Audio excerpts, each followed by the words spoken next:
ನಮಸ್ತೆ ಸ್ನೇಹಿತರೆ, ನಾನು ನಿಮ್ಮ ಸಿಂಪಲ್ ಶಿವು ಮಾತಾಡ್ತಾ ಇರೋದು. ಏಪ್ರಿಲ್ 4 ಒಂದು ವಿಶೇಷವಾದ ದಿನ ಅಂತ ಹೇಳ್ಬೋದು. ಯಾಕಂದರೆ ನಮ್ಮ ದಕ್ಷಿಣ ಭಾರತದ ಖ್ಯಾತ ಹಿನ್ನೆಲೆ ಗಾಯಕಿ ಜಾನಕಿ ಅಮ್ಮ ಅವರ ಮೊದಲ ಹಾಡು ಹಾಡಿದ್ದು ಇದೇ ಏಪ್ರಿಲ್ 4, 1957. ಅಂದರೆ ಅವರು ಸಿಂಗಿಂಗ್ ಜರ್ನಿಯನ್ನು ಸ್ಟಾರ್ಟ್ ಮಾಡಿದ್ದು ಏಪ್ರಿಲ್ 4.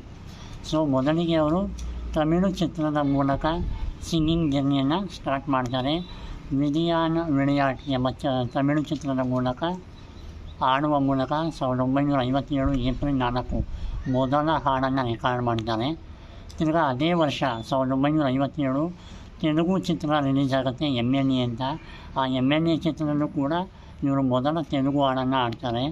ಸೊ ಅದೇ ವರ್ಷ 1957 ಕನ್ನಡ ಚಿತ್ರ ರಾಯರ ಸೊಸೆ ಚಿತ್ರದಲ್ಲಿ ತಾಳಲೆಂಟು ಶೋಕವೀಗ ಎಂಬ ಹಾಡನ್ನು ಹಾಡುವ ಮೂಲಕ ಕನ್ನಡ ಇಂಡಸ್ಟ್ರಿಗೂ ಕೂಡ ಸಿಂಗರಾಗಿ ಎಂಟ್ರಿಯನ್ನು ಕೊಡ್ತಾರೆ.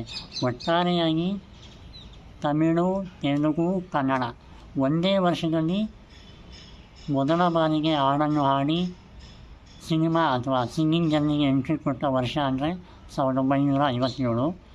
1957ರಿಂದ 2017 ಅಂದರೆ ಸುಮಾರು 60 ವರ್ಷ ಗಾಯನ ಜೀವನದಲ್ಲಿ 48,000 ಹಾಡುಗಳನ್ನು ಅಮ್ಮವರು ಹಾಡಿದ್ದಾರೆ. ಹಾಗಾಗಿ 2017ರಲ್ಲಿ ಮಲಯಾಳಂ ಸಾಂಗನ್ನು ಹಾಡ್ತಾರೆ. ಅದೇ ಅವರ ಕೊನೆಯ ಹಾಡು. ಆನಂತರ ಅವರು ನಾನೆಲ್ಲೂ ಹಾಡೋದಿಲ್ಲ, ಸಾರ್ವಜನಿಕ ಕಾರ್ಯಕ್ರಮಕ್ಕೂ ಬರೋಲ್ಲ ಅಂತ ಘೋಷಣೆಯನ್ನು ಮಾಡ್ತಾರೆ. ಒಟ್ಟಾರೆಯಾಗಿ ಜಾನಕಿ ಅಮ್ಮ ಅವರು ಮಾತೃಭಾಷೆ ತೆಲುಗಾದರೂ ಮೊಟ್ಟ ಮೊದಲು ಹಾಡಿದ್ದು ತಮಿಳ್ನಾಡಿಗೆ, ಆನಂತರ ತೆಲುಗು, ಆನಂತರ ಕನ್ನಡ. ಏನೇ ಆದರೂ ಅವರ ಮಾತೃಭಾಷೆ ತೆಲುಗು ಆದರೂ ಅತಿ ಹೆಚ್ಚು ಹಾಡು ಹಾಡಿದ್ದವರು ಕನ್ನಡ ಭಾಷೆಯಲ್ಲಿ ಅಂತಲೇ ಹೇಳ್ಬೋದು. ಕನ್ನಡ ಭಾಷೆಯಲ್ಲಿ ಲೆಕ್ಕವಿಲ್ಲದಷ್ಟು ಸಾವಿರಾರು ಹಾಡುಗಳಿಗೆ ಜಾನಕಿ ಅಮ್ಮ ಅವರು ದನಿಯಾಗಿದ್ದಾರೆ. ಅವರ ದನಿ ಎಂದಿಗೂ ಮರೆಯೋಕ್ಕಾಗಲ್ಲ. ಅವರಿಗೆ ದೇವರು ಇನ್ನಷ್ಟು ಆಯಸ್ಸು ಆರೋಗ್ಯವನ್ನು ಕೊಡಲಿ ಅಂತ ಕೇಳ್ಕೊತೀನಿ. ಇದೇ ಏಪ್ರಿಲ್ 23ಕ್ಕೆ ಅವರ ಹುಟ್ಟುಹಬ್ಬ ಇದೆ. ಹುಟ್ಟುಹಬ್ಬದ ಶುಭಾಶಯಗಳು ಅಮ್ಮ. ಮುಂಚಿತವಾಗಿ ಹ್ಯಾಪಿ ಬರ್ತ್ಡೇ ಇನ್ ಅಡ್ವಾನ್ಸ್ ಅಮ್ಮ ಅಂತ ಹೇಳ್ತಾ ನನ್ನ ಮಾತನ್ನು ಮುಗಿಸ್ತಾ ಇದ್ದೀನಿ.